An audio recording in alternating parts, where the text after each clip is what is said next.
افطار میں تاخیر کرنا چاہیے اور افطار میں جلدی کرنا چاہیے اور سحر کے اندر تاخیر کرنا چاہیے۔ افطار کو ہم جلدی کریں، خواہ دیر نہ کریں، اور سحر کو تاخیر تک کریں۔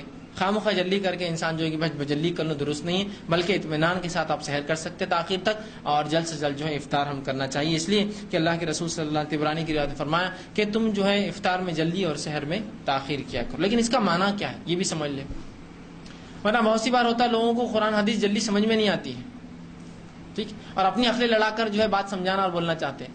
جیسا کہ ایک مرتبہ ہوا کہ میں کسی جگہ افطار کے لیے گیا، وہاں جب افطار کے لیے انتظار کر رہے تھے، ایک سامنے کہا، رہے تم تو حدیث کو ماننے والے ہیں، جلدی کر لو افطار۔ مطلب کیا کے لیے انتظار کر رہے حدیث میں جلدی؟ تو میں نے کہا جو ٹائم ٹیبل ہے نا اس میں جو وقت ہے یہ سب سے جلدی ہے، اس سے جلدی نہیں ہوتا۔ یہ جلدی کن کے لیے؟ وہ لوگ جو عشاء میں کرتے ہیں، خواہ نہیں احتیاط کر لو عشاء میں کریں گے اس لیے کہ پتہ نہیں سورج غروب ہوا نہیں ہوا، تو ان کے لیے ہے رسول اللہ فرما رہے کہ جلدی کرو، خواہ دیر نہ کرو، معلوم ہو جائے کہ سورج ڈوب گیا تو کر لو۔ یہ میرے لیے ابھی ثابت نہیں، اس لیے کہ یہ جو ٹائم ٹیبل ہے وقت ہے یہ سب سے اول وقت ہے، مطلب افطار کا سب سے اول وقت ہے، اس سے اول افطار نہیں ہوتی۔ تو تب وہ تھوڑے سے ریلیکس ہو گئے، ورنہ بہت اتاولے تھے کچھ بحث کرنے کے۔ میں نے کہا یہ سب سے اول، اور سحر دیر تک کرو تو وہ جو ٹائم ٹیبل میں وقت ہے وہ سب سے دیر والا ہے، اب اس سے دیر نہیں کر سکتے، اس لیے کہ اس کے بعد فجر چالو ہو جاتی۔ تو ان کی بات سمجھ میں آئی۔ تو کبھی ہوتا ہے قرآن حدیث ہمارے پلے نہیں پڑتا تو ہم مذاق اڑانا شروع کر دیتے ہیں، جبکہ دنیا میں اگر کوئی بات پلے نہ پڑی تو اس کو یقین کر لیتے ہیں۔ عجیب اصول ہے، ہونا تو یہ چاہیے جب شریعت میں کوئی بات نہ سمجھے تو میں پلے بالکل میں اس پہ عمل کروں گا چاہے سمجھے نہ سمجھے۔ دنیا میں نہیں سمجھی تو حجت کاکڑی بن جائے، آپ نہیں میرے کو سمجھائی بولنا سمجھائی۔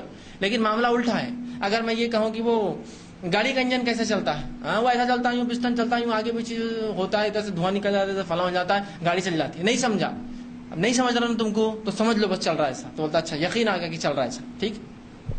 اچھا اب دینی مسئلہ کہ نہیں رسول اللہ نے فلاں فرمایا، نہیں یہ تو عقل میں نہیں آ رہی بات، نہیں یہ تو سمجھ میں نہیں آ رہا ایسا کیوں ہے، نہیں یہ تو عجیب ہی دکھ رہا میرے کو۔ یہ تو سوال یہ تیری عقل اتنی کہاں اونچی ہے کہ تو سمجھ پائے اس چیز کو؟ تو یہ کہے کہ میری عقل میں یہ بات نہیں آ رہی ہے، اللہ توفیق دے کہ اس بات کو میں سمجھ سکوں، نہ کہ یہ کہ اس کا مذاق اڑائے۔ تو جب دنیا میں ہم کو کوئی بات نہیں سمجھتی ہے نا تو اس کو یقین کر لیتے کہ ایسا ہو رہا ہوگا، لیکن دین میں نہ سمجھے تو دین پہ الزامات شروع کر دیتے ہیں۔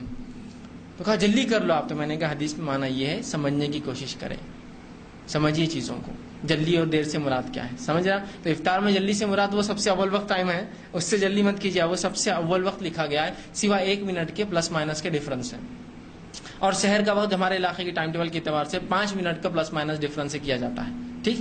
تو بس اتنا ہی فرق آپ کر سکتے، اس سے زیادہ نہیں ہوگا، ٹھیک۔